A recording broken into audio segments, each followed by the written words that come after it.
Hi. So today's first story is about the largest organ, which is our skin.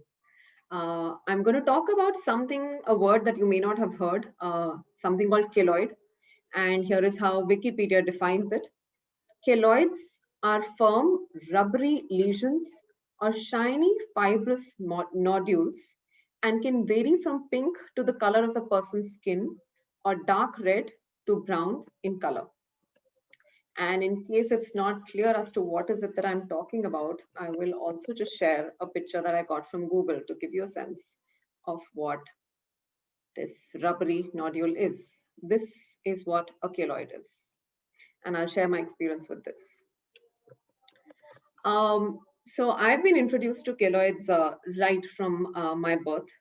I was not born with them, but I was born to a mother who actually had this condition.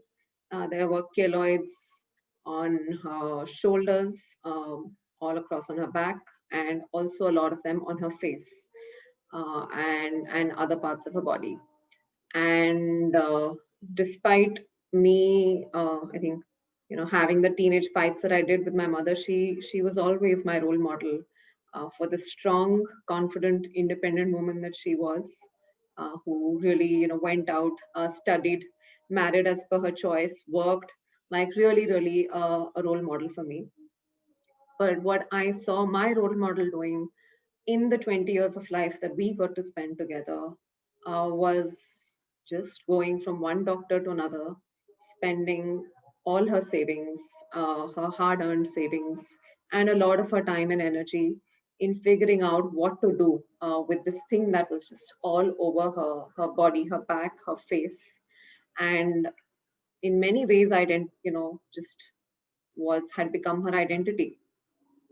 And in the many years that I saw her handling this, going to all kinds of doctors, all getting all kinds of treatments, while I saw her scars lighten up, for sure, what I do not know is the toll that it took in her. And I wish I was not that mature and not that old enough to understand what it was doing. But what I do know is that at a very young age of 42 years is when she was detected with cancer. And from what I understand of cancer now, the emotional pattern behind that is resentment, anger. And I do know for sure that there was a lot of that bottled up inside of her because of this one thing that drove so many of her actions. That one, the anger that she held against society, and most likely much more than that, the anger that she had against, for herself, the battle that she was fighting with her own body, trying to remove something of it. So it was not a surprise uh, when these keloids started showing up on my body. I was in class ninth when this started happening. And it was also not a surprise that, we started going to the best doctors that we could. I remember, I mean, I was from a simple middle class family, and this is around 25 years ago. We would go to Apollo Hospital, which was very new then, and paid 500 rupees just for a consult, and had multiple such consultations with the dermatologist. But I think all of us knew, we didn't have to say it was the unsaid, that this is something that we just cannot risk me getting. Uh, and I also was like, yes, absolutely, I don't want this. And so for the next several years, my best friends were zinc and sulfur, lots of tubes, lots of ointments that I would keep applying to my face, to my body, and also uh, the occasional interaction with steroids, steroidal injections that were given, whether it was a Delhi doctor, then we consulted in Bhopal and another place, and every single doctor, I think that was the one thing that seemed to be the solution to them, which was injecting me with these. Until I realized that if after my steroids, by injection, my problem would actually increase. It was not decreasing by any chance. So I decided to stop all treatments and just let it be. What gave me ease and comfort also was through my best friends of zinc and sulfur, and possibly even the steroids. A lot of the, it had not become as big, or maybe it was not going to become as big as my mother in any case. But the proliferation in the arms, the pace of that had stopped. I had some things on my face, especially here. They would come and go. There were times when they would become, both my shoulders and my skin here would become really painful. They would swell up. So that little, red thing would really become big and it would swell up. It was painful. But I also started noticing as I was doing my wellness work with my own self that there were correlations. There were on days when I ate, which was not food, other food that was not healthy for me essentially. After that, I could expect a flare up. I started observing, not completely, but some emotional patterns also defining how much it would increase and go. And so I started doing my work on my food. There's ahar, vyayam, all of that. And that helped. But I think the other thing that really, really for me was a shift was doing my mental manomai kosh work with this. So what I realized is that this is something that I was ashamed of. Uh, I was always hiding, wearing, uh, never wearing a sleeveless. In fact, I'll show a photograph from my college days. This is the one time that my friends really forced me to wear a sleeveless. And you can see how I'm trying to cover up, my shoulders using, my hair and all kinds of things. This is at one time, the only time that I actually wore a sleeveless, because I couldn't even imagine doing that. So I realized this is what I was doing. I was ashamed of myself. I was not showing up, and I was hiding. I was not fully myself. And it required shifting that relationship, as I was anyway working with parts of myself that I had not accepted. I slowly could start seeing myself as, to put it poetically, like the moon, and on all the spots on that, and realizing that it is beautiful, not just despite them, but because of them. I mean, how boring would it be to just have like a white thing shining in the sky?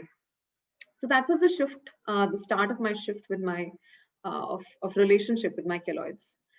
I What started happening naturally in this process of not fighting but actually accepting and loving them was I would actually internally start expressing my love towards my body with my hands. It just required, me to spend time with this thing that was really me, that was a part of me. And so nurturing them, loving them, accepting them, also going all out and showing, telling them that I'm not afraid, and I'm not embarrassed of showing them to the world. And so there was this phase that I remember when I got lots of sleeveless dresses. No one was forcing me this time. Here you can see me in one of them, and I'm not trying to cover them up with my hair or anything. I anyway don't have hair long enough. But I said, like, if this is me, I can put myself out there and tell them that, tell my body that I'm not ashamed of it. And in doing all of this, I think I was working against the so-called scientific principle. The Harvard website says this about keloids, that keloids may continue to grow slowly for weeks, months, or years. They eventually stop growing, but do not disappear on their own. Once a keloid develops, it is permanent unless removed or treated successfully. And I guess I figured out a way to treat them without having to go for the treatments that my mother did. My treatment was to love, and accept and listen to whatever my skin was saying. It was telling me what food I needed, it was telling me what emotions I needed to cultivate within myself, and what Gayam I needed. And as I started doing this, my face started clearing up. There are still some remnants that if you see me closely, you'll notice, but nothing that visible. It no longer swells up. Once in a while that happens. My back started clearing up. And while I showed to you pictures of, the pictures that I'd previously shown were from Google, I'm actually going to show you my actual pictures. there are still some keloids that remain, and this is typically what a typical keloid would be like. It would be really, in fact, much bigger than this. Lots of scars like this all over. But what started happening is that these were actually much less. What was happening to the rest of the skin, as you can see in this photograph here, is actually it started lightening up. So let me show the photograph again. What you see here is what 80%, 90% of my shoulders are like. You can see here scars from the battle, but they've really dissolved very, very slowly, very, very gradually. You can see some roughness here, but that redness is not there, and they're really just going away. They're dissolving as if the message that they needed to give me, it feels it's heard. And for the message that does remain, which is the keloids that still remain, I think I no longer wish for them to go away. I've come to see that while I don't have my mother anymore, they really are my connection to her. And perhaps it was the karmic pattern that I had to break, not just for myself, but on her behalf. So I hope that I've done the work for my and previous generations. And in doing so, I feel I've also come closer to my purpose of living fully and freely, not despite my keloids, but actually because of them. Thank you.